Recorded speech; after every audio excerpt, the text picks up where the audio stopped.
Tonight we celebrate veterans.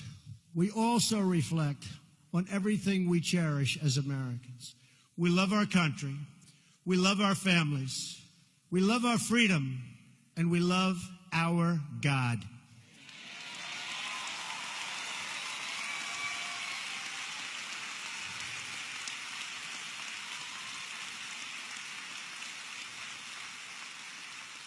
Since the signing of the Declaration of Independence 241 years ago, America always affirmed that liberty comes from our Creator.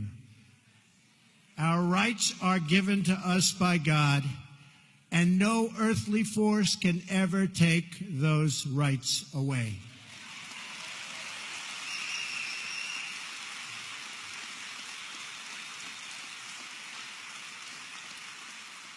That is why my administration is transferring power out of Washington and returning that power back to where it belongs, to the people. To the people.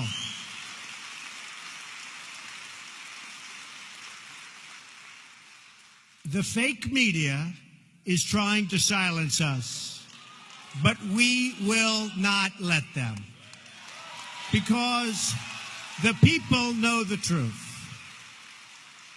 The fake media tried to stop us from going to the White House, but I'm president and they're not.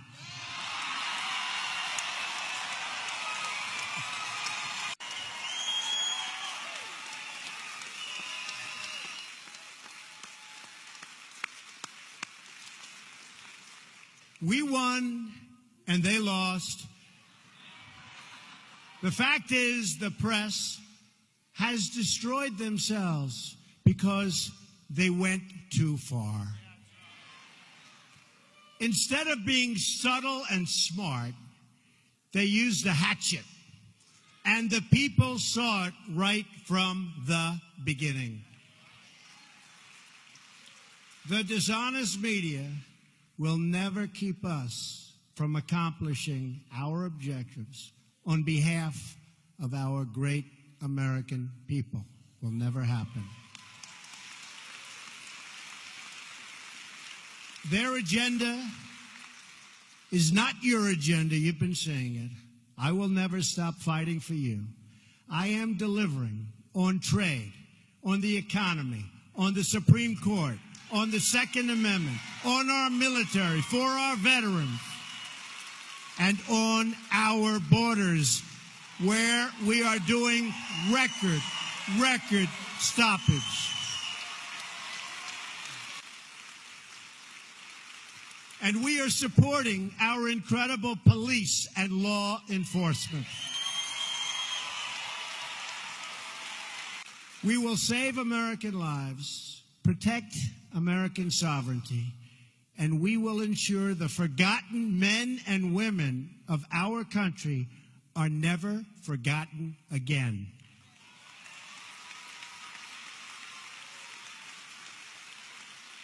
For too long, politicians have tried, oh, have they tried, to centralize authority among the hands of a small few in our nation's capital. I see them all the time. Bureaucrats think they can run over your lives, overrule your values, meddle in your faith, and tell you how to live, what to say, and where to pray. But we know that parents, not bureaucrats, know best how to raise their children and create a thriving society.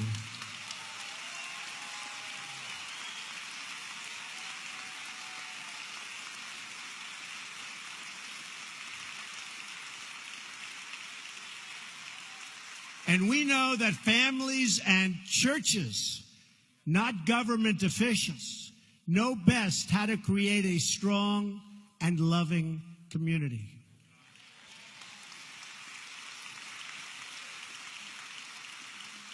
And above all else, we know this. In America, we don't worship government, we worship God.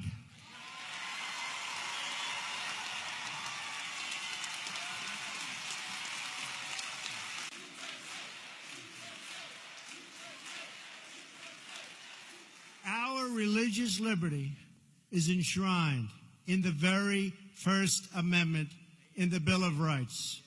The American founders invoked our Creator 4 times in the Declaration of Independence. Benjamin Franklin reminded his colleagues at the Constitutional Convention to begin by bowing their heads in prayer. I remind you that we're going to start saying Merry Christmas again.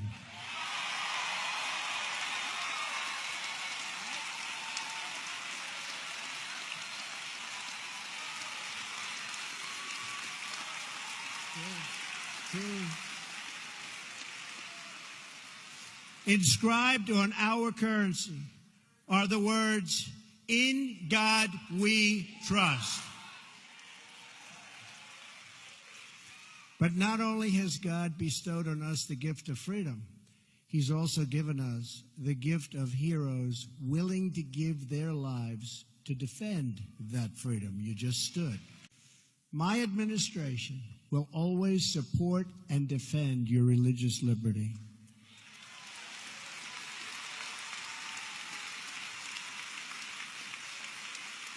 We don't want to see God forced out of the public square, driven out of our schools, or pushed out of our civic life. We want to see prayers before football games if they want to give prayers. We want all children to have the opportunity to know the blessings of God. We will not allow the government to censor sermons, to restrict the free speech of our pastors and our preachers and the people that we most respect. Like Robert.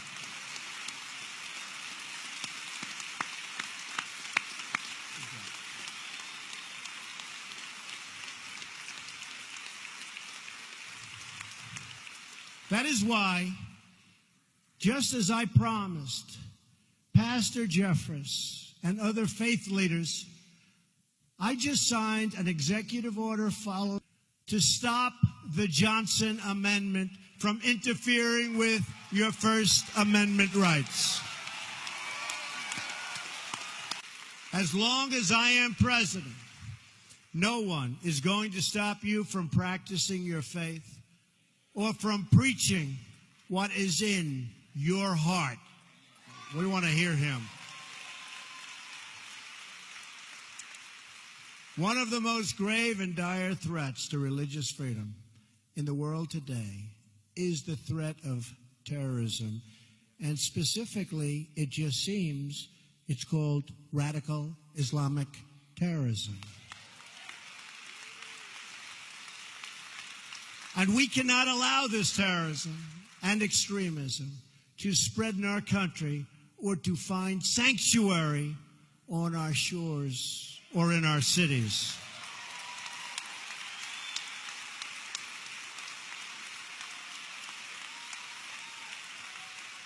We want to make sure that anyone who seeks to join our country shares our values and has the capacity to love our people.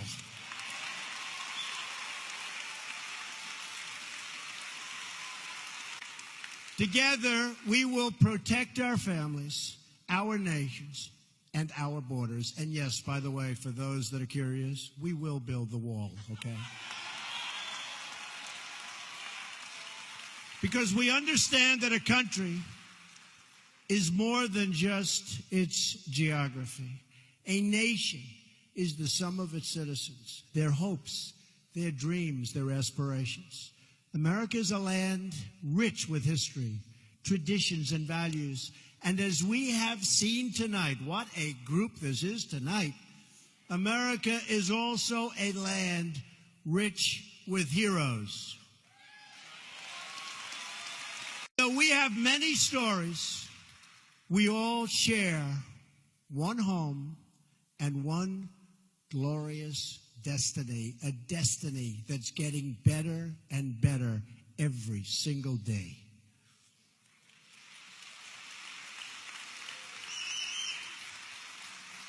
And whether we are black or brown or white, and you've heard me say this before, we all bleed the same red blood.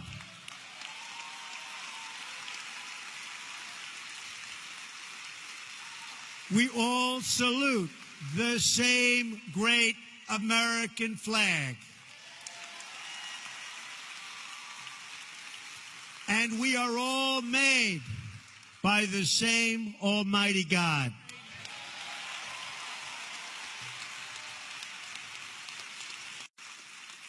We face many challenges. There are many hills and mountains to climb.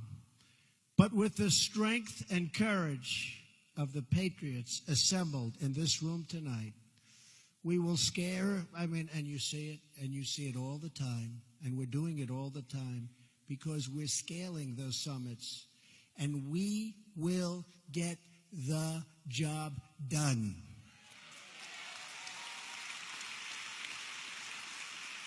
We will all prove worthy of this very important moment in history, and we will prove worthy of the sacrifice that our brave veterans have made. As long as we have pride in our beliefs, courage in our convictions, and faith in our God, we will not fail.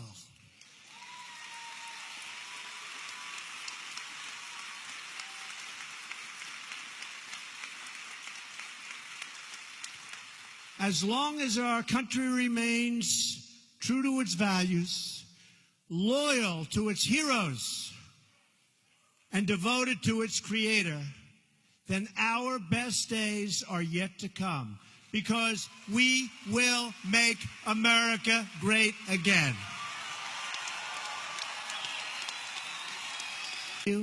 Have a wonderful Independence Day. God bless you. God bless our nation's veterans. God bless the United States of America. Thank you very much. Thank you. Thank you.